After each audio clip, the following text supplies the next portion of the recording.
21h30, bonsoir à tous, bienvenue dans ce journal décalé en raison de la Coupe d'Afrique des Nations.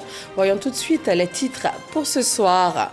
Le Premier ministre ivoirien Patrick Achi a officiellement ouvert ce lundi la première usine de montage de minibus en Côte d'Ivoire et en Afrique.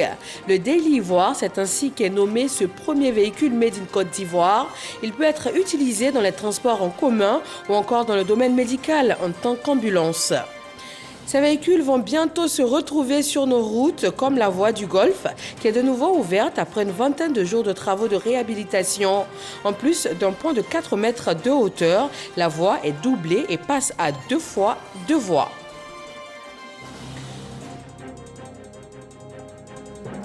Et on va parler de restauration avec ces mets typiquement ivoiriens qui se retrouvent aisément dans les assiettes en France. Les Africains, et en particulier les Ivoiriens, vivant sur place ne changent pas leurs habitudes culinaires. Comment y parviennent-ils? Nous le verrons tout à l'heure. Et puis le point de cette journée au Cameroun, le dernier match d'aujourd'hui a opposé au stade Amadou Ahidjo les Comores et le Gabon, remporté 1-0 par le Gabon. Bienvenue, bonsoir à tous. Le Daily Ivoire, c'est le premier véhicule made in Côte d'Ivoire. Le pays devient ainsi le premier à posséder une chaîne d'assemblage de véhicules de type minibus en Afrique. Des véhicules qui sortent de cette chaîne seront utilisés pour assurer le transport urbain.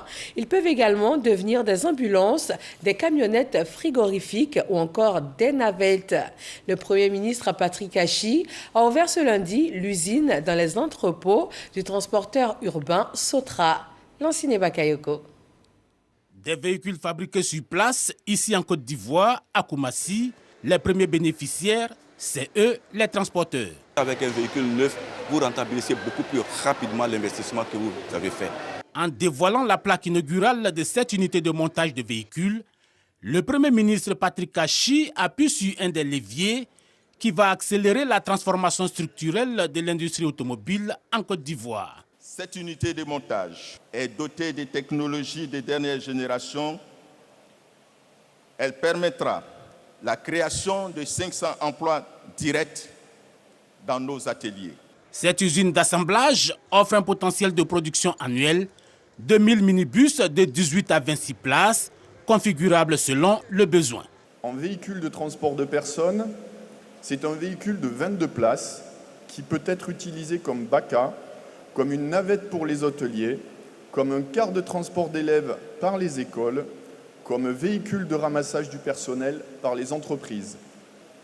Peut être aussi utilisé en véhicule de chantier, en ambulance, mais bien entendu également en véhicule pour les pompiers, les policiers ou encore pour les gendarmes.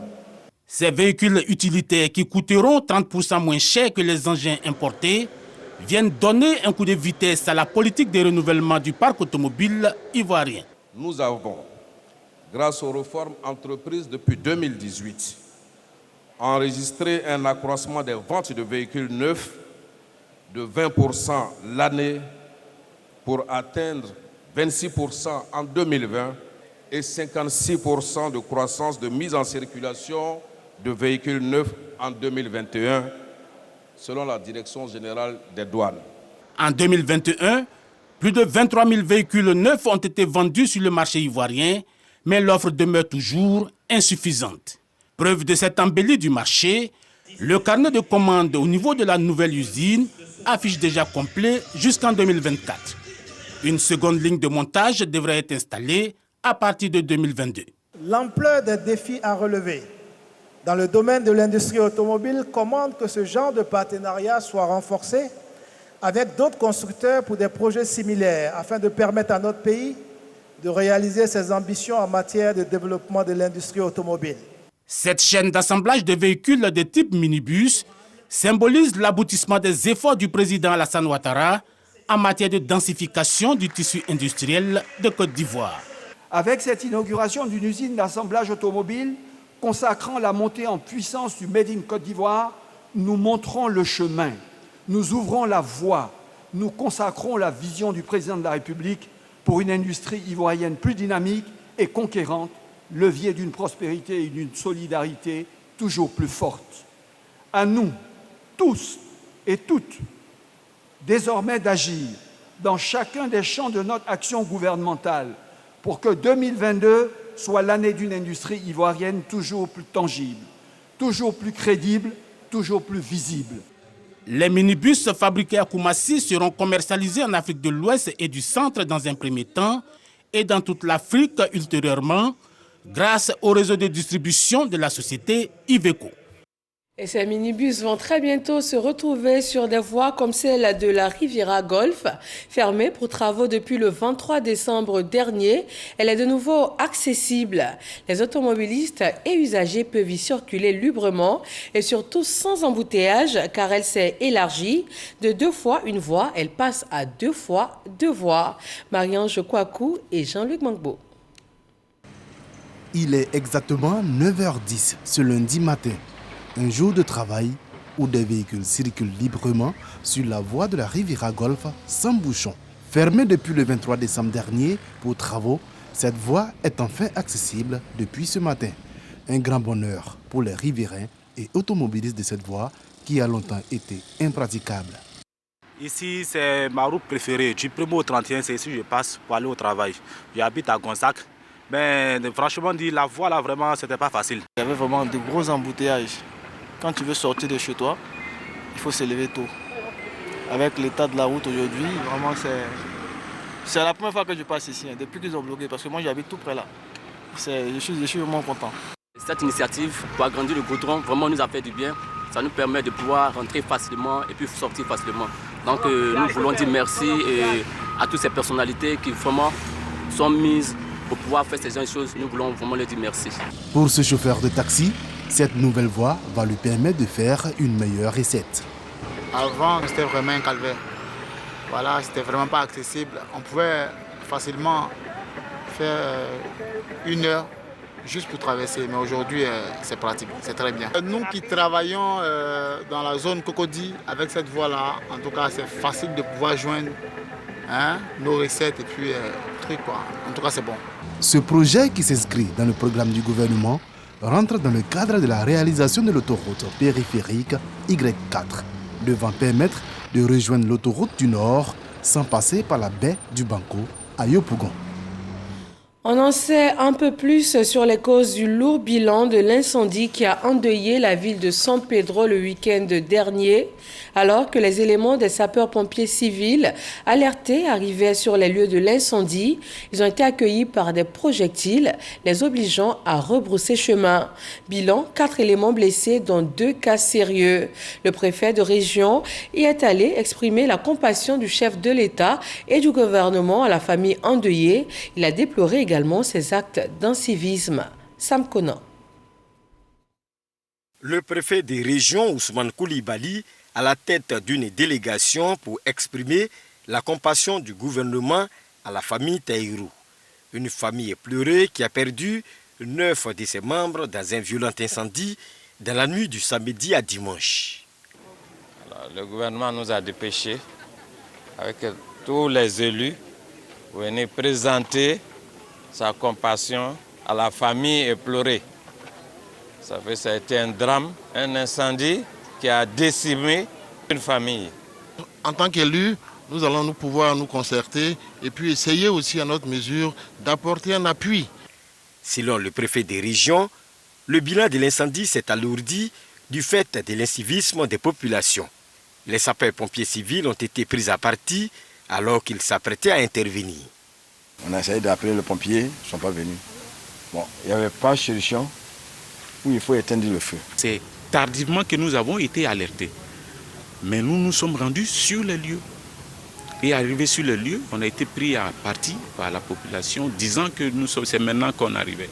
Ce qui est arrivé, on pouvait sauver quelque chose. Mais ils n'ont pas permis aux pompiers d'accéder. Et mieux, ils ont voulu aller s'en prendre encore à la caserne. Et c'est cet incivisme qui aujourd'hui nous a causé ce gros tort. Les 4 blessés du côté des sapeurs-pompiers ont reçu la visite de la délégation conduite par le préfet des régions. Ousmane Koulibaly, après avoir remonté le moral des troupes, lance un appel afin que les populations ne s'en prennent plus aux sapeurs-pompiers civils. Je voudrais demander à toute la population de sensibiliser nos jeunes gens, de sensibiliser nos familles, de sensibiliser nos parents, afin que chacun prenne conscience des gravités de l'incivisme. Dans la caserne des sapeurs-pompiers civils de San Pedro, tous les véhicules d'intervention incendie sont hors d'état d'usage. Tout a été caillassé. Dans l'actualité sanitaire, voyons le point chiffré de la maladie à coronavirus pour ce lundi 10 janvier en Côte d'Ivoire.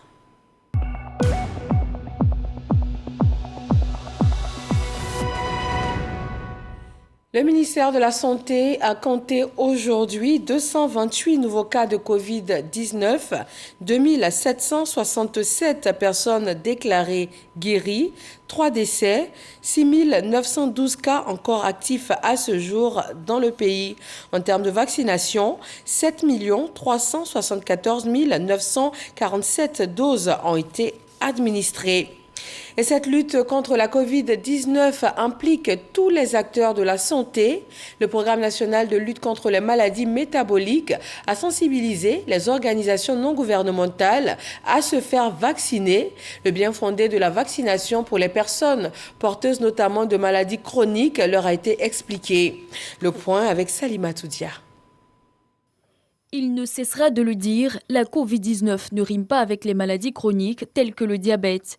Le Programme national de lutte contre les maladies métaboliques et non transmissibles face aux ONG de lutte contre ces maladies, ce samedi 8 janvier à Bassam, sensibilise. Nous réunissons ces associations pour mieux les structurer, pour qu'elles soient plus aptes à mener les activités, n'est-ce pas, qui fondent leur action.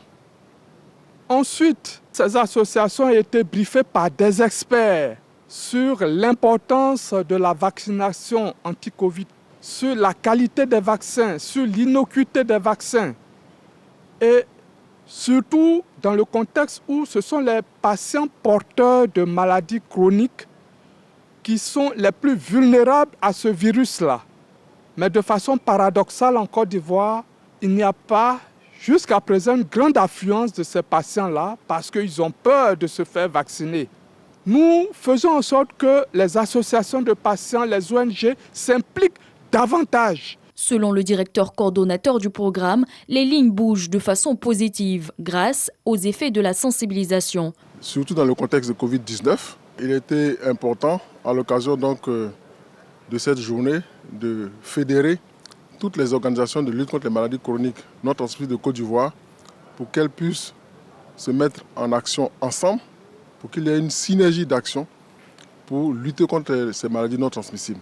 En tant que responsable d'ONG, je suis censé transmettre le message à mon ONG et à mes collaborateurs afin de pouvoir être plus efficace, pour pouvoir mieux suivre les patients diabétiques que nous encadrons. Au sortir de ce séminaire, on pourra jumeler nos activités pour apporter un bien-être à toute la population ivoirienne. Mieux s'organiser, se restructurer et s'impliquer davantage dans la campagne de vaccination, c'était aussi ça, le message du programme national à l'endroit des ONG.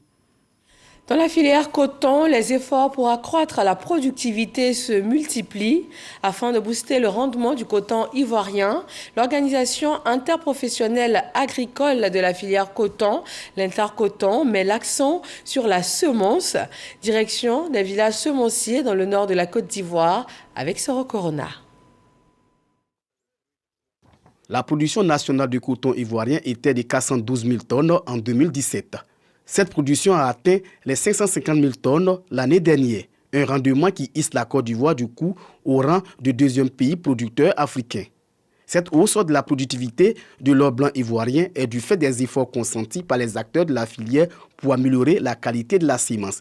Depuis 4 ans, un accent est mis sur les semences avec un rendement qui est passé de 700 kg à près de 2 tonnes à l'hectare. C'était autour de 600-700 kg à l'hectare. Mais depuis la première année, ils sont passés à 1 tonne 2.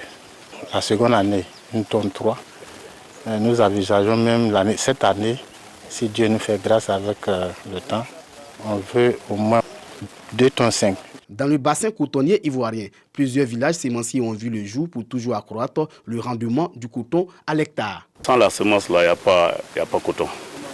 Parce que c'est la semence qui va nous permettre d'avoir le rendement que nous cherchons. Tout à l'heure, je suis arrivé je suis vraiment très satisfait. J'ai vu vraiment le coton, c'est très bon. Je pense que la semence là, va nous permettre d'avoir le rendement que nous cherchons en Côte d'Ivoire. Pour voir de plus près le travail abattu par les producteurs, une délégation des Intercoton, organisation interprofessionnelle agricole de la filière coton, a visité un village sémencier. Le président du conseil d'administration de l'Intercoton prévoit un rendement de 3 tonnes à l'hectare les années à venir. Mon objectif, c'est d'aller à 3 tonnes à l'hectare, même plus que ça. Parce que si le producteur a 3 tonnes, il gagne plus. Voilà, son revenu, il gagne plus. Le coton a rapporté 38 milliards de francs CFA aux producteurs ivoiriens la campagne précédente. Pour la future campagne, le kilogramme de coton va se négocier à 300 francs CFA. Et on change de décor pour parler de cohésion sociale, notamment lors de cette rencontre de la ministre gouverneur et des chefs coutumiers dans le district autonome des Lacs.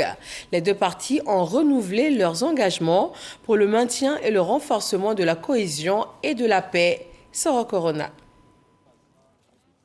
Des autorités coutumières, 200 environ, à savoir des chefs de villages centres, des tribus et des cantons, avec à leur tête les représentants régionaux de la Chambre des rois et chefs traditionnels dans le Bélier, le Nzi et le Ifou, unanime avec la ministre gouverneur du district autonome des Lacs. Contrairement à 2020, 2021 n'a pas mis à mal la cohésion sociale et la paix. Raymond Goudou Koufi salue donc les efforts des chefs coutumiers, non sans réclamer d'eux davantage en cette année 2022. Nous œuvrons pratiquement tous les jours pour qu'il y ait la paix, parce que si cette paix qui est le socle de tout développement n'est pas établi, il va sans dire que rien ne pourrait être possible. Et à notre niveau, nous ferons en sorte que la population et les forces vives puissent conjuguer leurs efforts afin que cette mission puisse aboutir. À ses interlocuteurs, la ministre gouverneur promet ériger la rencontre annuelle de Toumoudi en rendez-vous tournant. Le but, mieux apprécier pour durablement lever les obstacles ou vivre ensemble dans chaque région et renforcer ainsi la cohésion et la paix. Nous allons seulement demander aux chefs traditionnels et représentants de la Chambre des rois et chefs traditionnels de faire en sorte que 2022 soit la matérialisation efficace et efficiente de cette mission à eux confiée par le président de la République. Si nous passons par nos garants des us et coutumes qui ont déjà fondamentalement la mission de créer la cohésion, dans ce cas-là, vous comprenez que ma mission à moi, elle sera facilitée. Raymond Goudou Koufi présente 3 cadres du seul département de Toumoudi, nouvellement promus par le chef de l'État. Comme pour la ministre gouverneur, d'inviter le district autonome des Lacs à soutenir le président de la République. Et on parle également en cohésion sociale à cette rencontre de fin du projet Sous le Baobab, initié par l'Union africaine. 5 localités ivoiriennes ont été parcourues afin de sensibiliser sur le dialogue intercommunautaire en Côte d'Ivoire. Angela Diallo et Sidonie Davila. Sous le Baobab avec l'Union africaine, un concept qui prône le vivre ensemble et la culture du dialogue. Ce projet, qui est un moyen de prévention de conflits et de troubles, vise à renforcer la cohésion sociale intercommunautaire dans les localités affectées par des conflits. Un projet en partenariat avec l'ONG Aube Nouvelle. Nous avons été à l'écoute des populations et nous avons fait un rapport qui dit un peu le sentiment qui est à la base, les espoirs qu'il y a, les aspirations. Et c'est notre rôle en tant qu'association d'accompagner les initiatives du gouvernement. Il n'y a pas d'autres alternatives à la paix qu'à la paix.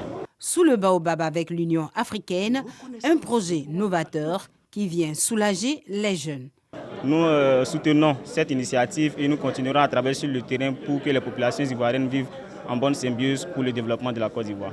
Pendant 4 jours, les acteurs de ce projet ont parcouru les localités de Bouna, Béoumi, Daoukro, Dabou et de Toumoudi. À l'issue de cette tournée, plusieurs actions ont été réalisées pour la réussite de ce projet. Nous avons entendu les aînés sur le terrain.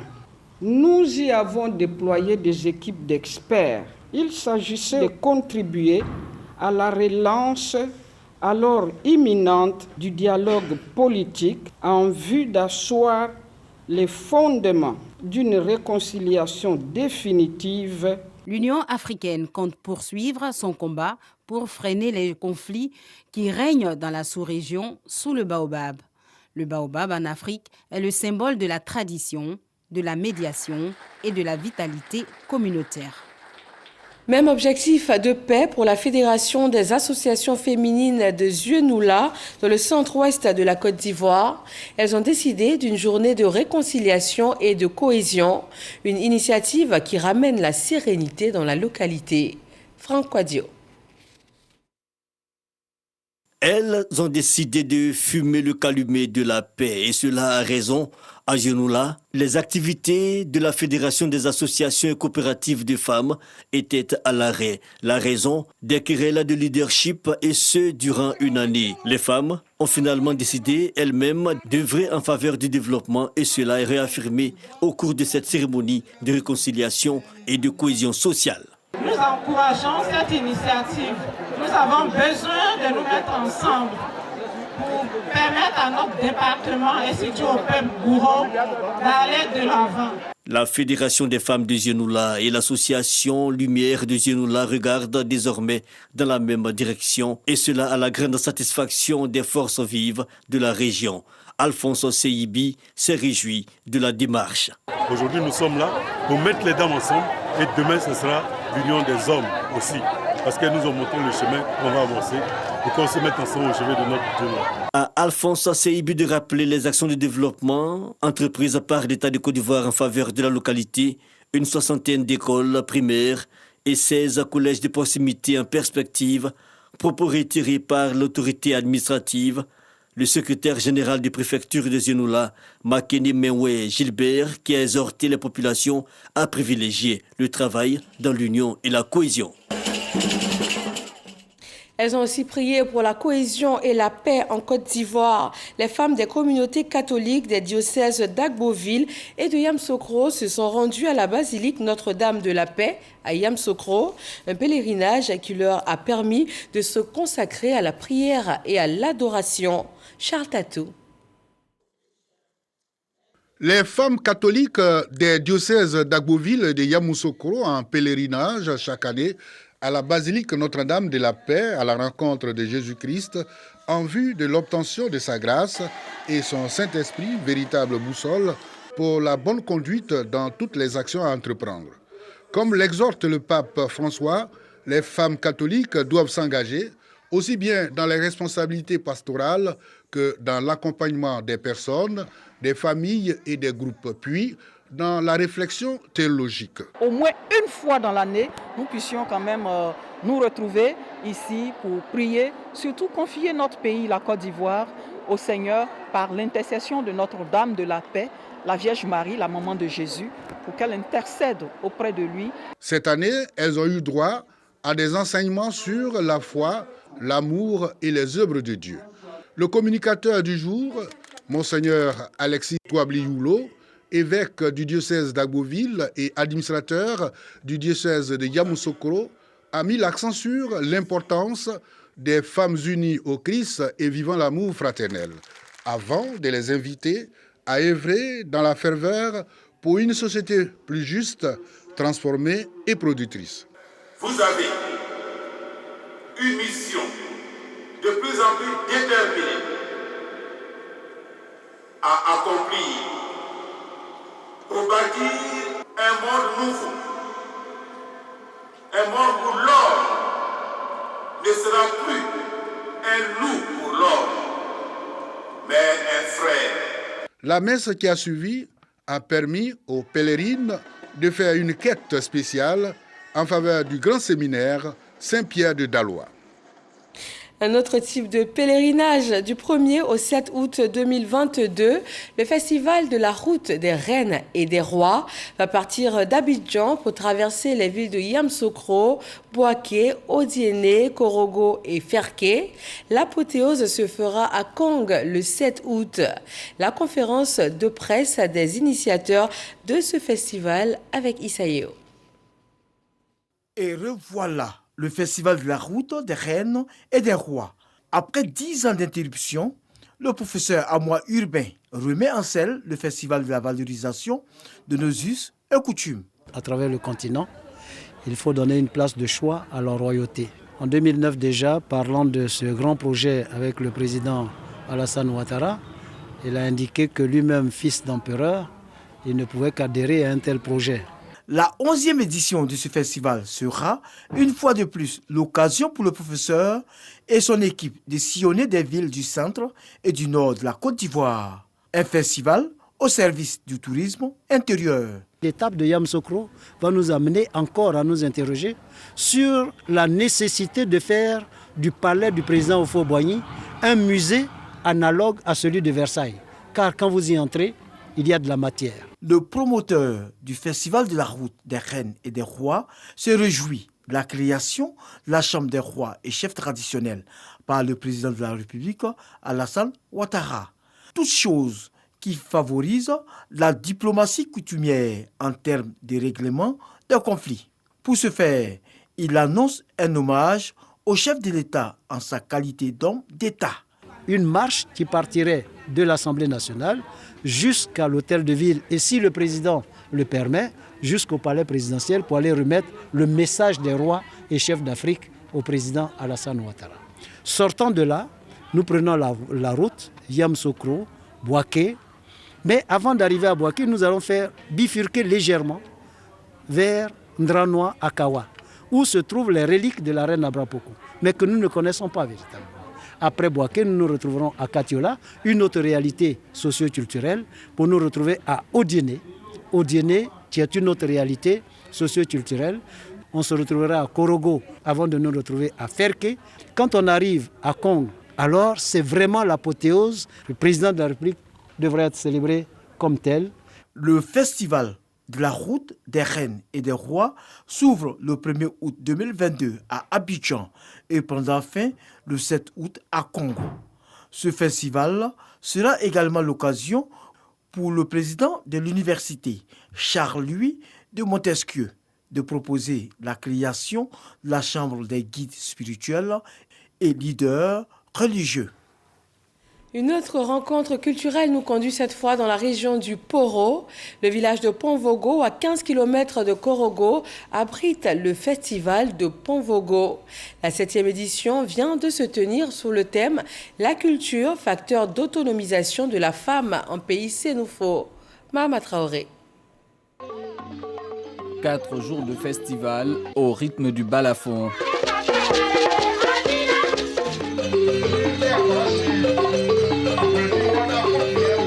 Un instrument de musique dont l'usage sera désormais enseigné à chaque édition de Festi Ponvogo, l'événement culturel qu'organise chaque année la Fondation Tchépé et la Mutuelle de développement du village de Ponvogo, localité située à une quinzaine de kilomètres de Korogo. Outre l'école du balafon, cette 7e édition de Festi Ponvogo a accordé un point d'honneur à l'autonomisation de la femme.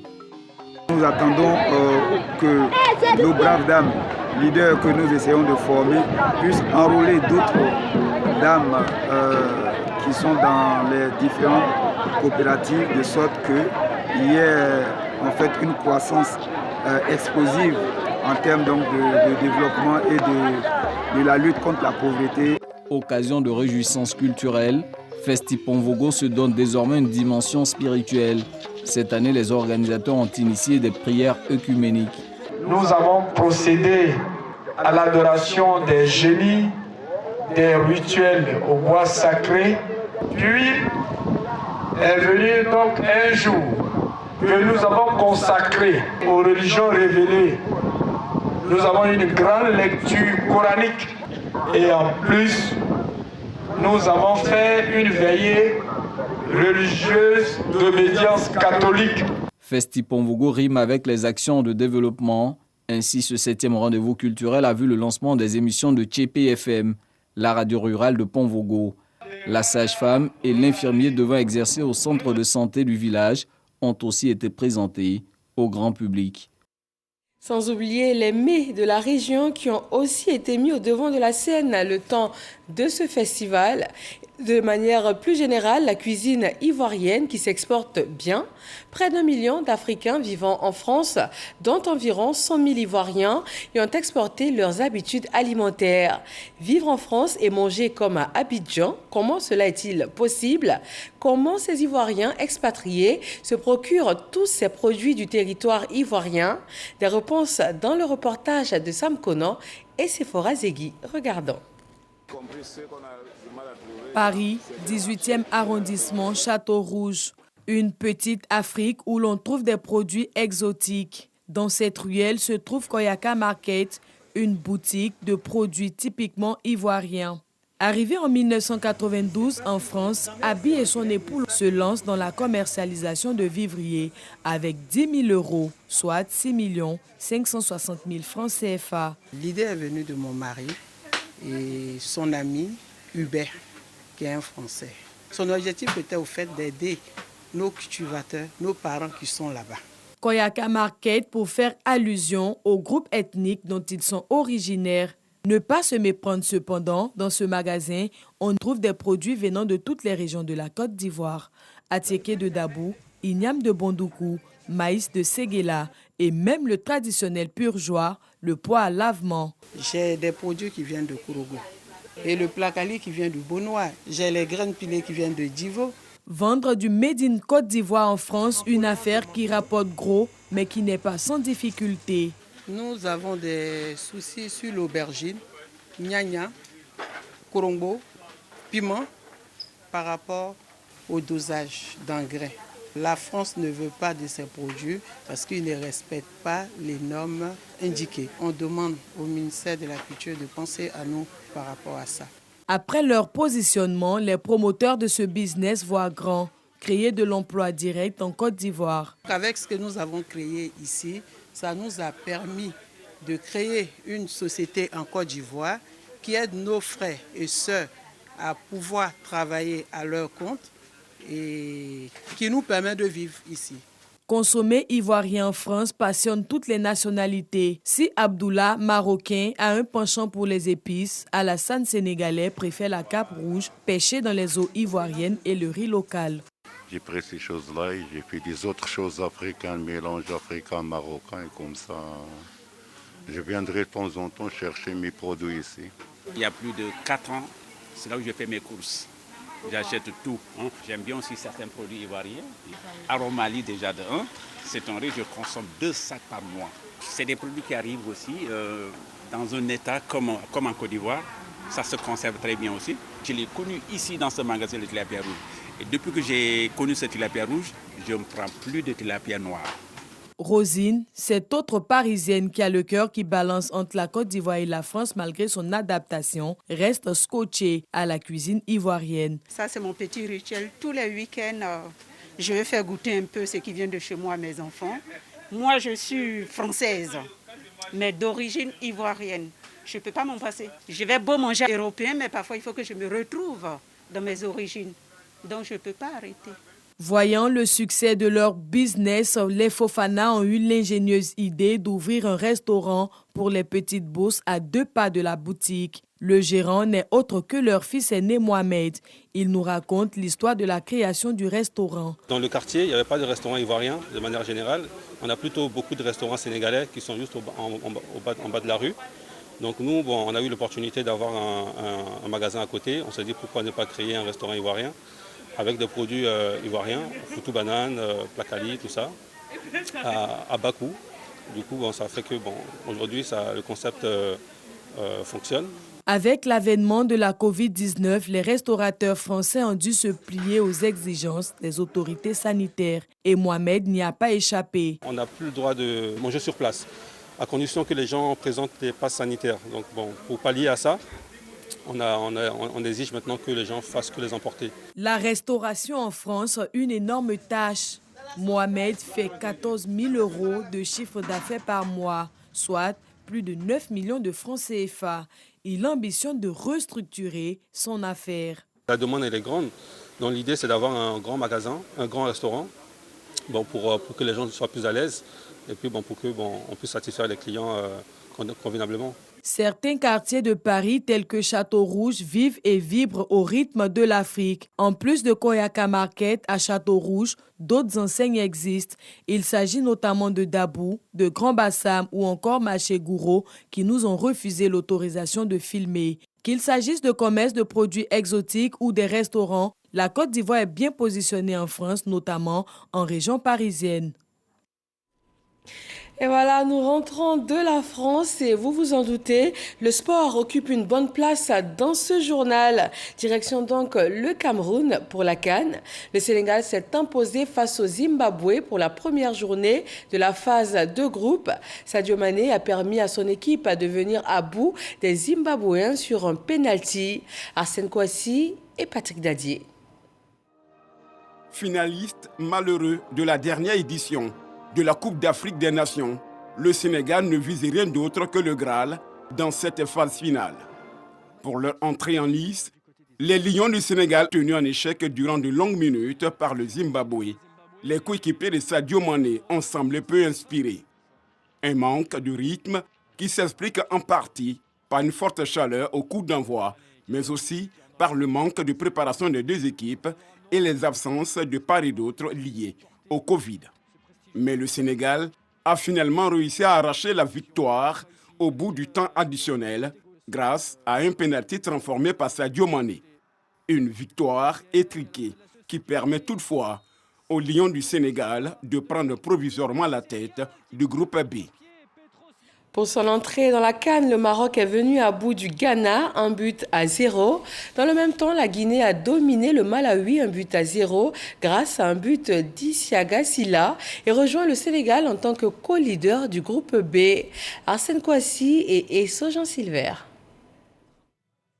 Le choc opposant le Maroc de Sofiane Boufal au Ghana des frères Ayew n'a pas tenu toutes ses promesses au stade Amadou Ahidjo de Yaoundé.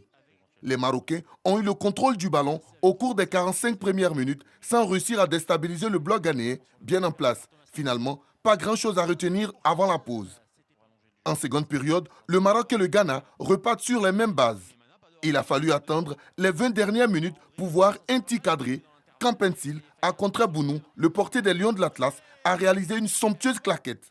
Mais au final, sur une action anodine, ce sont les joueurs du Coach Vaïd qui font la différence grâce à Boufal, profitant d'un contre favorable dans la surface adverse, en véritable renard des surfaces. S'il reste beaucoup de choses à parfaire pour les Lions de l'Atlas, l'essentiel est assuré. Et le dernier match de la journée a opposé sur place au stade Amadou Ahidjo les Comores et le Gabon. Une rencontre remportée par les Panthères du Gabon. Le résumé est signé Jean-Sylvain Esso. Sans le star, Pierre-Emerick Aubameyang, testé positif à la Covid-19, les Panthères du Gabon ont obtenu leur première victoire de la compétition. Un succès devant l'équipe des Comores qui participe à sa première CAN. 16 minutes ont suffi aux Panthères pour faire la différence. Sur ce ballon, Aaron Boupenza, d'une belle frappe, trompe le portier comorien. Les joueurs de Patrice Neveu ont la possibilité de faire le break, mais Denis Bouanga voit sa frappe repoussée par Amada. Score final 1-0. Le Gabon s'impose et jouera sa qualification le 14 janvier contre le Ghana. Les Comores devront réaliser l'exploit contre le Maroc. Demain mardi, 3 rencontres sont inscrites au tableau. À 13h, l'Algérie face à la Sierra Leone. À 16h, Nigeria-Égypte. Et la dernière rencontre va opposer le Soudan à la Guinée-Bissau à partir de 19h. Sur la scène politique malienne, la junte a riposté aux sanctions de la CEDEAO. Ce lundi, elle exige le retour de ses ambassadeurs en poste dans les pays voisins. Le Mali a également annoncé la fermeture de ses frontières terrestres et aérienne avec les États de la CEDEAO. Cela donc en réaction à sa mise sous embargo par les dirigeants ouest-africains réunis dimanche à Accra. Le gouvernement du Mali condamne énergiquement ces sanctions qu'il qualifie d'illégales et d'illégitimes. Merci à tous de nous avoir suivis. Excellente fin de soirée sur nos antennes et à demain à 21h30 sur RTI 1. tous.